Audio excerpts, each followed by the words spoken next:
Oftentimes, Christians claim that I take the Bible out of context, but I'm going to show you how Art of Being is completely taking this narrative out of context and having to renegotiate the text itself in order for them to justify the genocide that their God committed to the people of Jericho according to their story. And I'm also going to demonstrate to you how this genocide of Jericho actually never happened in the way that they say it happened.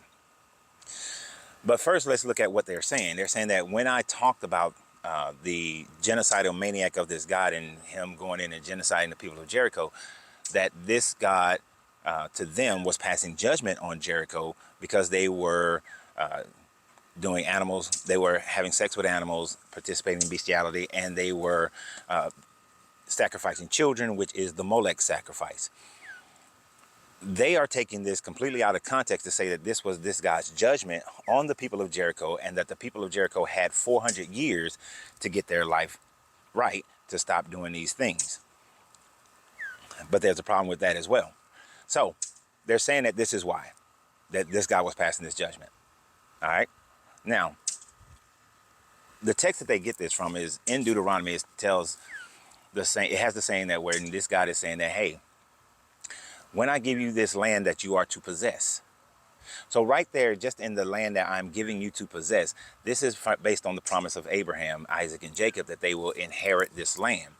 The people of Jericho did not start a war with the Israelites. The people of Jericho were not even giving the Israelites any second thought. The people of Jericho were just living their lives as they normally would live their life. They did not see a reason to fight a war against the Israelites because there was nothing that the Israelite had that they required. So therefore, the people of Jericho are not the instigators of this so-called war. But he says that in this land that I am giving you to possess, do not go into the land and begin to behave like the people who are in possession of this land currently. Don't give in to the Molech sacrifice. Do not have sex with animals. Do not worship their gods. Just a whole list of things that they're not supposed to do once they possess this land. And since there's going to be some genociding, it's not even going to matter because those people aren't around. But it's not saying that I'm punishing those people because of what they were doing. It's saying that when you take this land, don't start following the religion of those people, similar to how the Israelite men started following, who had sex with the women of Moab, and started worshiping their gods. He's warning them against that. This is not a judgment that's passed on the people of Jericho. So that is completely taken out of context when Art of Being tries to say that they were being judged by this God. That's how they renegotiated so that they can accept that when they went into Jericho, they killed all the men, all the women, all the old people, and all the young people. They killed all the animals and they burned the city to the ground, according to this story. And they shook the walls and the walls fell down. But the trueness of it is that this guy feared the people, the Israelites, going and worshiping whatever other deities that those people believed in prior to them taking and possessing this land. So the Israelites were the one who enacted the war against them. This was not a judgment of this God. They also, in other comments, talk about the fact that these people had 400 years to change their ways, and this God gave them 400 years to change it. Well, how did this God give them 400 years to change their ways? Did he show up to these people like he did to the Israelites and free them out of bondage? No. Did he come to them as a pillar of fire at night as he did with the Israelites? No. Did he come to them as a cloud? No. Did he come to them and speak and give them 10 commandments? No. Did he come to them and give them the laws and the rituals and the decrees? No. Did he give them the consecrations? No. Did he show up in any form or fashion to the Canaanite people over this 400-year time frame to demonstrate that this is the one true God? No. So how are they supposed to reconcile from their current God that they believe in to the Israelite God and then change their ways? If they were worshiping Baal as Canaanites, then there was nothing that Yahweh, who is the brother of Baal according to the Canaanites, there was nothing that Yahweh did in order to make these people realize that what they were doing was not a good thing and out of the will of Yahweh. So he never demonstrated himself in the same way he demonstrated himself to the Israelite people. And that is mainly because the Israelite people were his chosen people. The Canaanites were not. So it was never about passing judgment as much as it was just about conquering another nation and taking from people who were already living in a land. So it had nothing to do with judgment. It had nothing to do with their religious practices. It had all to do with the fact that this God was trying to take from people who were already there.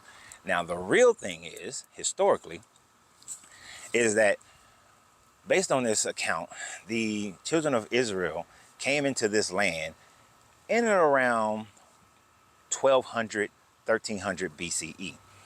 Archaeologically, we can see that the walls of Jericho had stood during this time frame, last stood around 1500 BCE.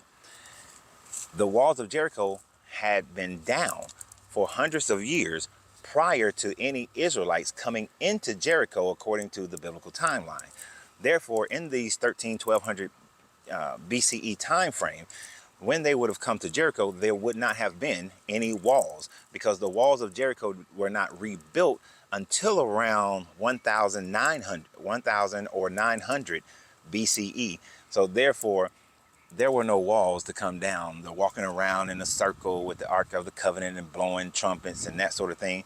Those are theatrical things that are made up in order to make the story sound better. But none of those things happened. The one piece of the wall not falling because of the prostitute who kept the spies from being captured, all of that is just literary art that's made up in order to make the story. And the entire story is a made up story, because when this was being written, put pen to paper, in and around the 700s BCE through the 500s BCE, this was an attempt to give the Israelite people, who were a vassal state of the Babylonian, well, being attacked by the Assyrians, the vassal state of the Babylonians, and then a vassal state of the Persians. It was an attempt to give them a sense of antiquity, a sense of history. So the stories were created in such a way to make them seem like they were an independent nation, to which they were not an independent nation. And even during the time frame, during that time frame, Egypt actually controlled that parcel of land in and around that 1200, 1300 BCE time frame, because they controlled it up until the Phoenicians defeated the Egyptians at the beginning of the Bronze Age collapse at around 1200 BCE. So this story in itself is a made-up story, and most likely it never happened. So you're trying to validate a myth and say that it is real, to which it is completely unreal. But again, it was not about judgment. It was about people who were invading another people simply because they believed their God told them to invade these people and warn them not to take up the practices of those people. It had nothing to do with your God's judgment, because your God never ever showed up to teach these people his ways. So it could not have been a judgment, because they didn't even know your God. So y'all have a great day. And remember always, you got to free yourself to be yourself, because your greatness is non-negotiable. Good journey, good vibrations.